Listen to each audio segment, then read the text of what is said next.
गाढवांवर आलंय मोठं संकट।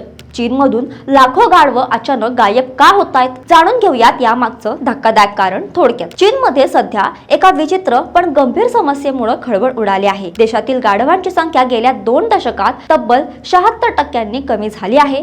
यामागे कारण आहे एजिओ नावाचे एक पारंपरिक चीनी औषध, जे गाढवाच्या कातडीपासून बनवलं जातं। महिलांची प्रजनन क्षमता वाढवण्यासाठी आणि तारुण्य टिकवण्यासाठी हे औषध वापरलं जातं। या औषधाची तब्बल 58,000 कोटी रुपयांची प्रचंड मोठी बाजारपेठ आहे। या औषधाच्या वाढत्या मागणीमुळे चीनमधील गाढवं संपत आल्याने आता आफ्रिका आणि आशियातील देशांमधून गाढवांची मोठ्या प्रमाणात आयात आणि तस्करी होत आहे। प्राणी संघटनांनी या क्रूर व्यापाराला तीव्र विरोध केला असून वेळीच हे थांबलं नाही तर गाढव ही प्रजाती दुर्मिळ होईल अशी भीती व्यक्त केली जात आहे।